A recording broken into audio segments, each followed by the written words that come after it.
bienvenue dans la retranscription de la première session de JDR Age of Sigmar, Intrigue à Liberty City. Les événements présentés ici se déroulent de nombreuses années avant le nécroséisme, à une époque où les troupes coalisées de Sigmar avaient réussi à reconquérir de nombreux territoires et construisaient un maximum de villes pour que les habitants locaux se détournent des divinités du chaos pour revenir vers Sigmar. L'aventure commence dans les plus hauts étages du hall des aventuriers.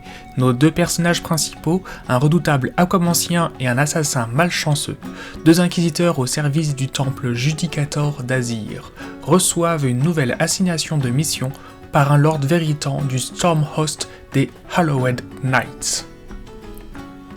La ville de l'espoir de Salzagor a été nommée et construite en hommage au Lord Célestan éponyme, qui a affronté et chassé les sauvages Orruks et les partisans du chaos de cette région de Gur. Rares sont les villes dont l'héritage et la symbolique historique qu'elles représentent les mettent à l'abri d'une vitrification totale de la part des Stormcast Eternal en cas de détection de la corruption du chaos. En conséquence, l'espoir de Salzagor fait l'objet de nombreux investissements de la part des différentes factions influentes d'Azir.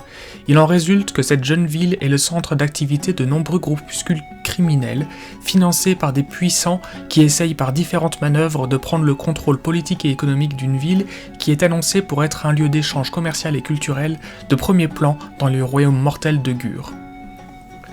Le problème étant que toutes ces malversations sont autant de moyens pour les comploteurs du chaos pour infiltrer la ville.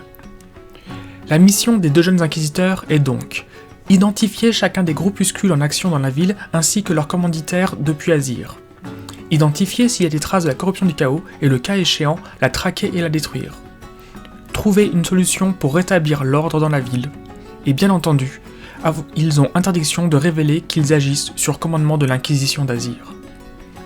Le Lord Veritan demande aux deux inquisiteurs de se présenter et de résumer leur mission précédente. L'Aquamancien explique qu'il est un sorcier pratiquant la magie de l'eau, spécialisé dans les sorts offensifs. Lors de sa mission précédente, il était déjà en équipe avec l'assassin ici présent. Ils avaient été envoyés dans un petit hameau de colons le long d'une rivière à quelques centaines de kilomètres de là, donc également en Gur.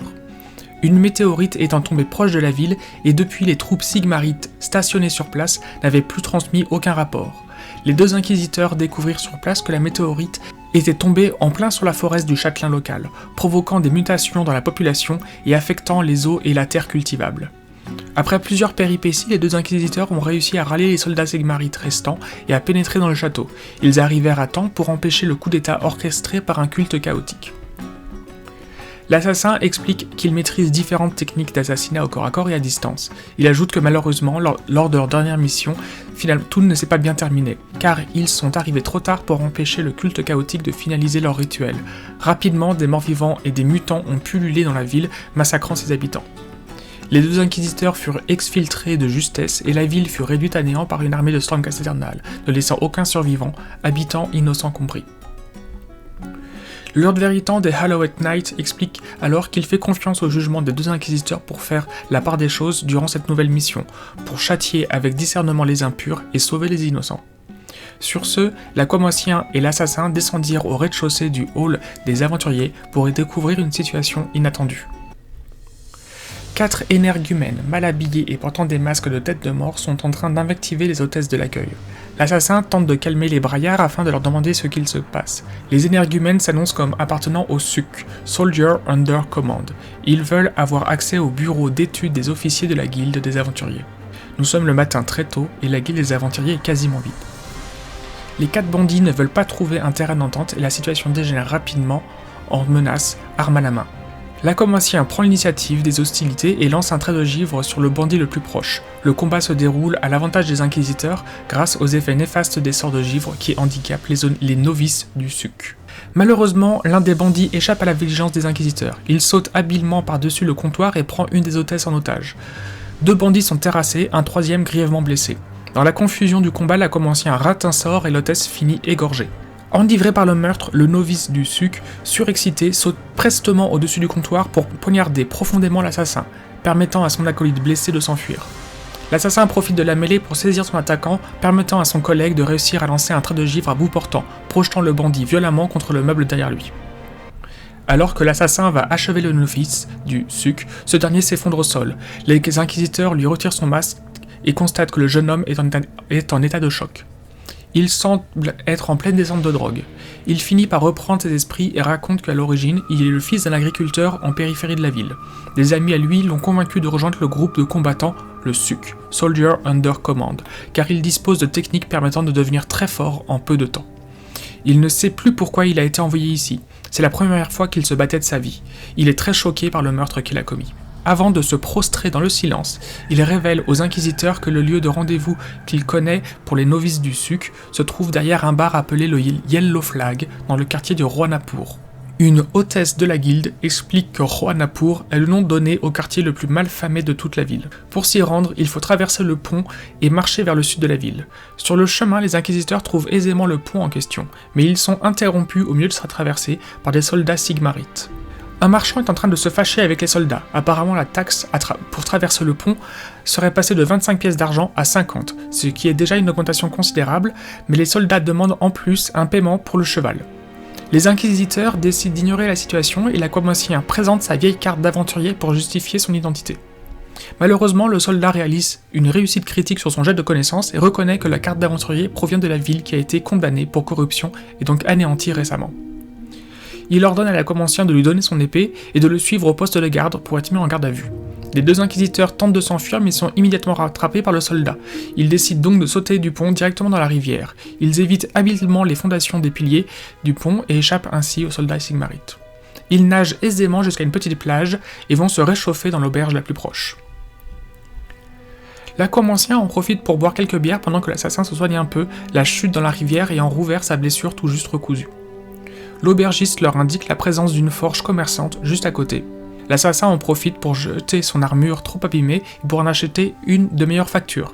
Comme il n'est pas encore midi, les deux inquisiteurs décident d'aller en reconnaissance dans le quartier de Roanapur, avec pour objectif de localiser le bar du Yellow Flag.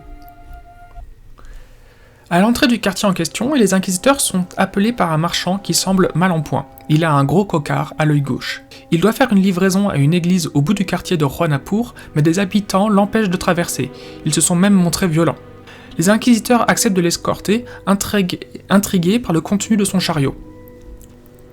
En plein milieu du quartier, ils sont effectivement interrompus par un homme très musclé avec un fort accent kislévite. Les deux inquisiteurs connaissent les habitants originaires des terres disparues de Kislev. Ils savent que ce sont des guerriers compétents, réputés pour leur force et leur volonté inébranlable. Ils ont en horreur le chaos et tous ses partisans.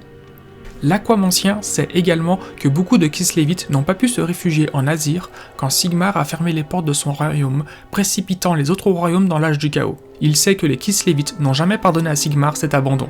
Même si les Kislévites restent les ennemis du chaos avant tout, les risques et les affrontements avec les soldats sigmarites sont devenus un problème récurrent dans certaines villes avec cette communauté. Le Kislévite nommé Gretzky interdit formellement aux marchands de continuer sa route. Les inquisiteurs tentent de négocier un peu, mais ils n'insistent pas. D'autres Kislévites sont en train de s'approcher, tous ayant des carrures nettement supérieures à celles des inquisiteurs. Gretzky indique à l'assassin où se situe le bar de Yellow Flag dans le quartier. Les deux inquisiteurs abandonnent donc le marchand et son chariot aux Kislévites. Les inquisiteurs trouvent aisément le bar de Yellow Flag grâce aux indications reçues, mais ils décident de continuer leur chemin dans le quartier afin de savoir où se situe l'église à qui était destiné le chariot et son mystérieux chargement. Après quelques minutes de marche, ils trouvent l'église et décident d'entrer à l'intérieur afin de demander une bénédiction au clerc du lieu. À l'intérieur, ils rencontrent une bonne sœur qui ne se montre pas du tout coopérative. Au contraire, elle provoque ouvertement les deux hommes. Elle demande à l'aquamacien de mettre une pièce dans le tronc de l'église avant de parler. L'aquamacien ne dépose qu'une misérable pièce de cuivre dans le tronc et cela n'échappe pas au regard perçant de la bonne sœur. C'est sur cette situation compliquée que la session de JDR a dû être interrompue. Vous pouvez maintenant suivre les épisodes issus de la session suivante.